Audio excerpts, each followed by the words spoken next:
Sawadee krap, I'm JP Mestanza. It's Wednesday, July 9th. You're watching Phuket Xtra, brought to you by pdcphuket.com. The new cannabis rules turn casual pot stores into medical sites, and the Public Health Ministry is hinting that they hope most won't survive. Speaking in Bangkok, senior Ministry of Health officials confirmed that new rules will force every one of the nation's 18,000 cannabis dispensaries to operate as full-fledged medical clinics with an on-site doctor, standard prescription forms, and strict reporting. The Health Ministry estimates barely 2,000 outlets, roughly 1 in 10, will meet the standard by year's end, especially with about 12,000 shops nationwide set to renew their licenses by the end of the year. By the end of 2025, the Ministry of Health says that anyone buying cannabis will have to present a Poto 33 prescription form, the same one approved for all health providers nationwide. And starting this month already, cannabis shops nationwide must submit monthly sales and prescription records. Cultivation is also tightening. Only flowers grown on good agricultural and collection practices, GACP certified plots, free of pesticides and heavy metals, may be stocked.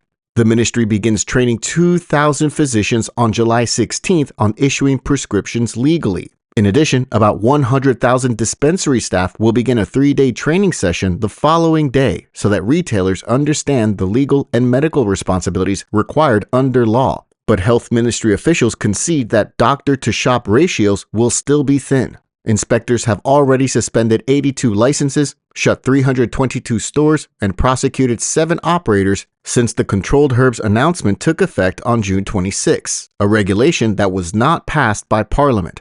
Home cultivation remains legal for personal use, but if individuals are found carrying quantities suggesting distribution, which health ministry officials say is over 1 gram without a prescription, they risk prosecution under laws governing traditional medicine. Penalties can include up to 1 year in jail, fines of up to 20,000 baht, or both. For Phuket, the overhaul could be stark. Local dispensaries that cannot recruit doctors or source GACP-grade products will have to close, while compliant clinics may see demand rise from tourists seeking legitimate medical access.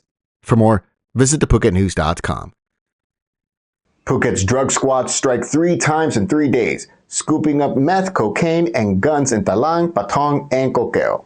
Early Wednesday, Phuket narcotics officers swept through Sri Sutorn and Koh Keo, arresting 3 men in separate pre-dawn raids. Suspect A was taken from a rented room in Move 5 with 1 meth pill. At a Koh Keo boatyard, suspect B was found with 111 meth pills, 1.7 grams of crystal meth, a 9mm pistol, and 84 rounds of mixed ammunition. Minutes later, suspect C was seized at a nearby house with over 2,350 methamphetamine pills and 16.6 grams of crystal meth. All 3 face trafficking and illegal firearm charges at Phuket City and Thalang police stations.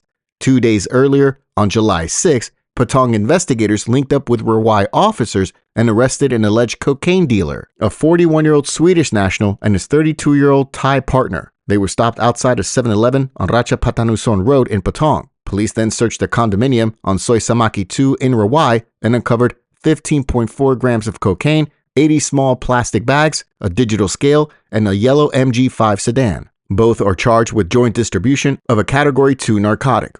The week's push began on July 5th in Tepkrasatri when a multi-agency team raided a house in Mu 1. 28-year-old Prakasit Games Proma, 18-year-old Praton Sengya Magser, and a 15-year-old Thai national were arrested with 3,423 meth pills, 383 grams of crystal meth, and ammunition. Prakasit faces an extra illegal ammo count.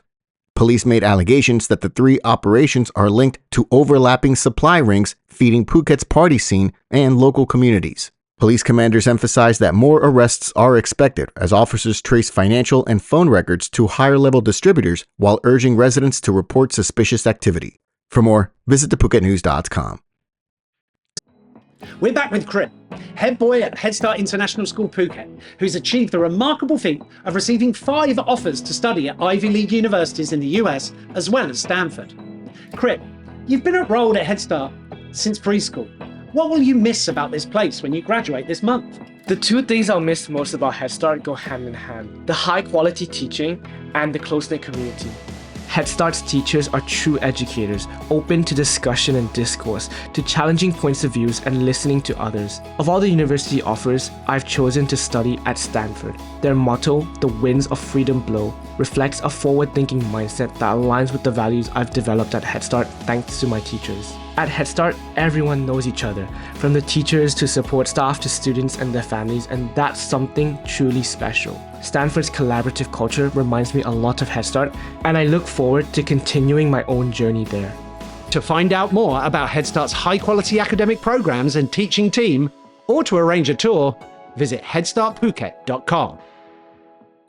The government is stepping back from its casino complex proposal, citing timing and public mood.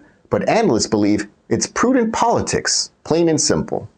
Thailand's cabinet has withdrawn the much-debated Integrated Entertainment Complex Bill, better known as the Casino Bill, from Parliament's agenda, shelving a centerpiece project of suspended Prime Minister Patong Police's administration. A government spokesman said Wednesday's decision came at the Finance Ministry's request, noting that the proposal's far-reaching social implications demand more public consultation. The draft bill, approved in principle back in March, envisioned a mega resort in which gambling space would be capped at 10% of the area, with the rest devoted to theme parks, arenas, theaters, and other tourist attractions, as well as hotel accommodation. Ministers argued that it could attract investment, curb illegal betting, and boost visitor numbers. Critics, including religious groups, academics, and street protesters, warned of social harm and questioned whether regulation could keep pace with crime risks. Political analysts add that the ruling Phut Thai party's wafer-thin majority, following the Bubjai Thai party's exit from the ruling coalition, made passage of the bill unlikely. The current administration now controls 261 seats against 234 by the opposition. Deputy Finance Minister Julaponamon Vivat called the retreat a lost opportunity, but conceded the timing was wrong while Petotang remained suspended over an ethics probe linked to a leaked call with Cambodia's Hun Sen. The Phut Thai party initially hoped to attract at least 100 billion baht in new investment in casinos and entertainment complexes. For more, check the link in the description. Evacuation maps, lifeboats, and hundreds of volunteers converge as Phuket quietly fine-tunes its response playbook for both land and ocean emergencies. Patong is stepping up its disaster readiness at the end of the month. On Tuesday, July 29, the resort town will stage a full tsunami evacuation drill. Mayor Lalita Manisri told a multi-agency meeting on Tuesday that the exercise is designed to familiarize people with evacuation procedures and warning signals. The morning session of the drill, from 8:30 a.m. to noon, involves a briefing at Patong Municipality School that will walk residents, businesses, and hotel staff through warning sirens, escape maps, and safe zone locations. The afternoon session, from 1:30 p.m. to 3 p.m., will see the start of the on-ground evacuation drill at the Bangla Road beachfront and move up to the Soi Sansabai car park, one of Patong's designated safe assembly areas. Officials from Katu District, DDPM Phuket, police, hospital staff, and community leaders will join the hundreds of volunteers to test crowd management, communications, and medical triage. Patong Mayor Manisri says that the drill underpins Patong's goal of being a modern, clean, beautiful, safe, and sustainable tourism city. The island's wider emergency network is rehearsing too. On Tuesday, the Thai Maritime Enforcement Command Center Region 3, based at Cape Panwa, ran a tabletop passenger ship disaster exercise. The training was hosted in Phuket town ahead of a live action drill today with the Genting Dream passenger ship in the waters south of the island and at the deep seaport.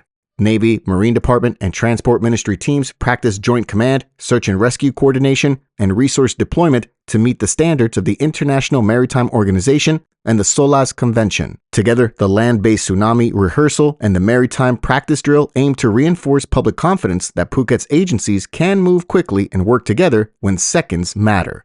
For more, visit thephuket.news.com. Thanks for checking us out here on this edition of Phuket Extra, brought to you by pvcphuket.com. We'll see you again on Friday, as we'll be off tomorrow for the religious holiday. Until then, stay classy, Phuket. Phuket's rapid modernization has made it one of the world's premier holiday destinations. Investors can still buy quality condominiums for as low as $75,000, and luxury properties can go all the way up to 20 million. Condominiums in Phuket are a safe, secure bricks-and-mortar investment, offering foreigners freehold ownership. Call or email Thai Residential, Phuket's #1 trusted real estate advisor, to find your perfect Phuket property.